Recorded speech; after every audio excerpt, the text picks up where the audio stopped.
Welcome to the Your Take podcast.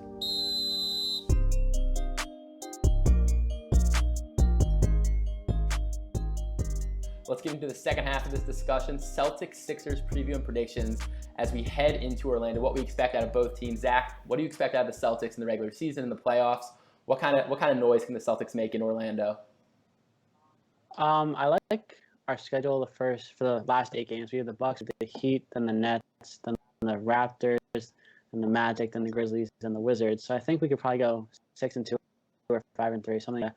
So that'd probably keep us in the probably 2, 3, 4 range. So I think if we keep ourselves there, we're setting ourselves up nicely to end up in the Eastern Conference semifinals or finals. And Will, what do you think about the Sixers? What do you think they can get to in Orlando? Well, the regular season's their schedule is pretty soft, but who knows? The Wizards could beat us by 30. That's all.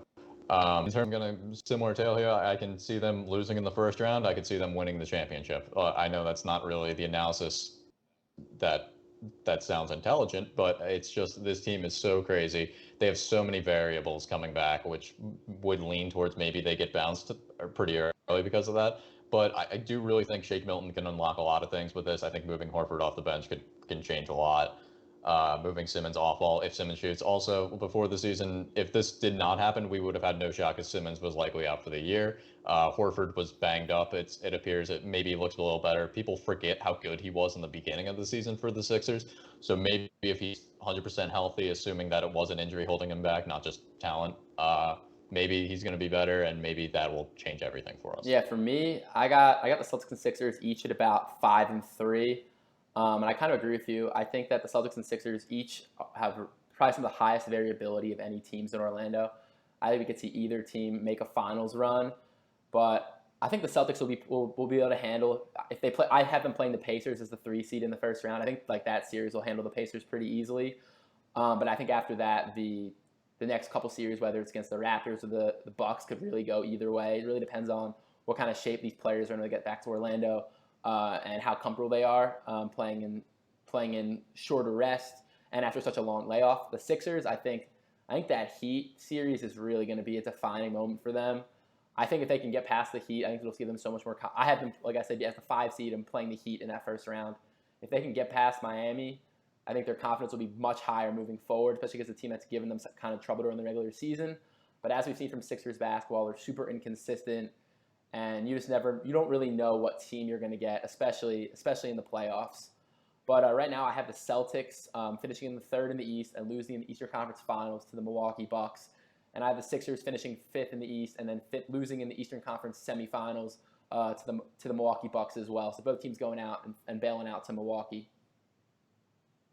Oh, I think our biggest weakness in terms of like as our team as a whole, I'd probably say is our bench. I think we have the worst bench in the league, or something like bench scoring. I think we're 30th.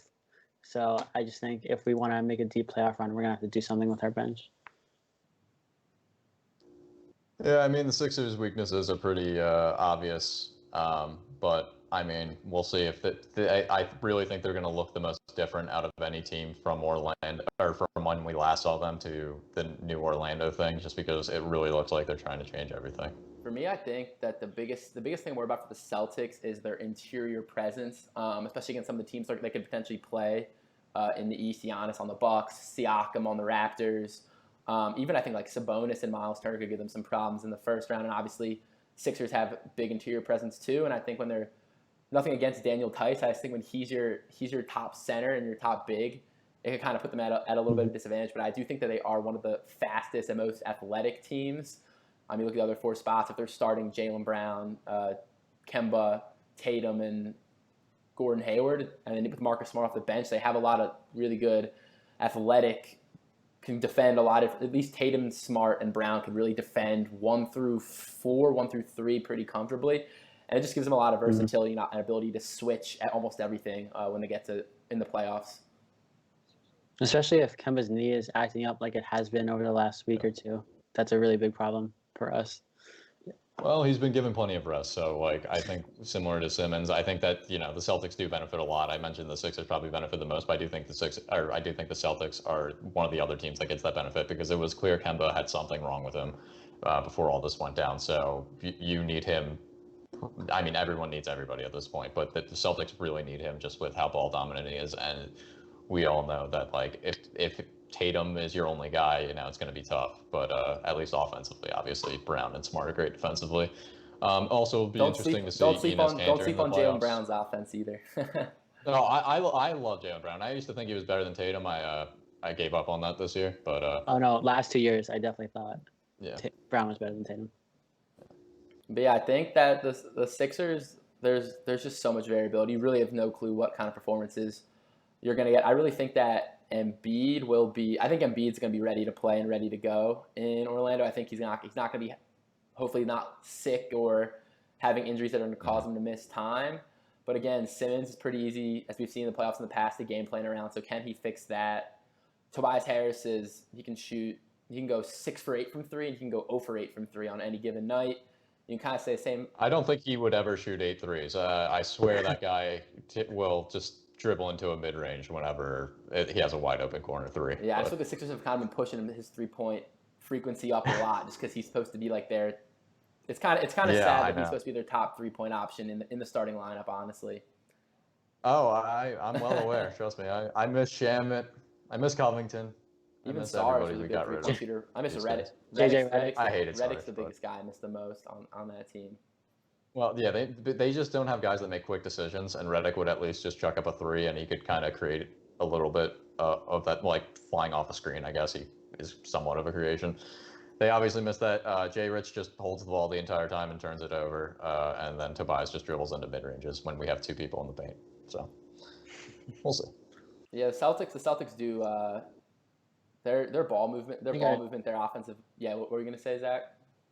I think I probably put our spacing and our ball movement probably top 5 in the league. Yeah, you're definitely not wrong. Especially with Tice. And like the Celtics are so consistent offensively and defensively, especially like playoffs. So, Brad Stevens is gonna come ready with some master game plans, and I don't know. I do wonder about Kanter though. As I was, he's so bad defensively. Yeah. Well, that's what I'm saying. In the playoffs last year, he held up, but like I don't know how many minutes are you going to play Tice out of? Like, I like Tice and everything. I think he's perfectly serviceable, but once you start playing him 30, 34, 36, like, once those minutes start creeping up, like, who knows how much they're going to use Kanter. If Kanter can hold up, like, that's going to be pretty hard for them. Got to start Taco Fall in there eventually. Zach, I don't know if I'm not as knowledgeable at the Celtics probably as you are, but I feel like the Celtics could have, like, a small ball lineup where they done this a lot with Kemba, Marcus Smart, Hayward, Brown, and Tatum. Is that like a lineup they like to put out there a lot? Not a lot. I don't think I've seen it a lot. Maybe a few times this year. I think when Hayward went down, we had Kemba, Smart, Jalen, Jason, and then Tice. That was kind of small ball. I think Tice is only like 6'10", so that's kind of small ball. You could see like those 5 guys. You put them all on the floor. They're all such great defenders. I think you could really almost see a like Warriors type, like quote unquote depth lineup where you can force some of the big men off the floor for other teams. I don't know if you're playing the Raptors. Do you think Marcus Sol can cover Jason Tatum? Absolutely not at this point in his career. Same thing with like, you think Brook Lopez can't cover Jason Tatum? I think if you try to play Tatum at the center, kind of like what the Warriors do with Draymond Green, with those depth lineup teams, it could be a scary thing to see. Yeah, but I think if Tatum was playing quote unquote center, Gasol would just torture him on offense. I know Gasol's got that old man, but he's just so strong, and he would just back him down and dunk. Like, even though, like, I think offensively, they probably have a 3 every time, so there is that. But it would really depend on shooting, which we all know kind of creeps down in the play. What do you guys expect? So if I had to ask both of you right now, what round do you think the Sixers and Celtics each go to? What would you say? Why don't you start us off, Zach? Celtics and Sixers, what do you think? I think for both teams, you could probably see them losing in the first round or winning the finals. I think both teams have huge ceilings and huge floors. Same thing. I mean, I know it's not really saying a lot, but they are just crazy. And let's be honest, the Orlando bubble. It's the weirdest season that there has ever been. Like, who knows what is going to happen? Yeah, I definitely agree. It's definitely a lot of variability. We have no clue if some guy tests positive for COVID, how that could impact the whole playoffs and everything. Kind of like I said, I really don't know if the Sixers and Celtics could win a finals this year. I just don't think. I know we've seen all the teams that have won the finals recently have all had like top 10 player on their roster, top 5 player on their roster. And it's just been a little more mature than what the Celtics and Sixers are yet, but I could see them making deep runs. Like I said, I think the Sixers will have, unfortunately, another second-round exit, which maybe will finally get Brett Brown fired. I think he's kind of the last part of the process that needs to go, bring in a new coach finally. And I think also the Celtics, I could really see them getting to Eastern Conference Finals, giving the Bucks a run for their money and a run at the Eastern Conference. All right, before we go, let's take a look at the season as a whole that we're about to have. Let's make some finals predictions. I'll be making mine at a later date in an upcoming episode, a little bit closer to the season. But Zach, what's your prediction for the finals? How many games? Who you got coming out of the East? Who you got coming out of the West? I'll go Lakers in 6. Over who? Over the Bucks. Over the Bucks. Okay. What do you think? And before I give mine, I just want to say I don't agree with the Brett Brown slander, but it's fine. I think it's more of a personnel issue. Elton Brand has done a horrific job, as did Brian Colangelo. If we just did nothing with our trade assets and everything, we would have been fine. But anyway, as in terms of a finals prediction, it's the Orlando bubble. As I mentioned, it's weird. So let's get weird. Before the season, I would have said Lakers, Bucks, but let's just pick the weirdest possible teams because I actually think this could happen. Let's go Rockets and Sixers, and I'll actually say the Sixers win in 6. All right. Rockets are interesting also. They just don't have any big man. I think PJ Tucker's going to start at center. That's what I'm saying. Let's get weird. Love it. Well, thank you guys so much. If you guys liked what Zach and Will had to say, be sure to follow them at the Celtics fan page and at Sixers.mania on Instagram. We have another great debate coming up later this week. We're talking MVP predictions, especially now that the league said that these last 8 games will not count at all. So coming up later on this week, LeBron versus Giannis. Who do you have for MVP? As well as, again, preview and predictions for what we expect out of the Bucks and the Lakers as they head into Orlando. So thank you guys again. This was definitely very interesting, very great discussion. Hope you guys have a great night, and we'll see you on the next episode.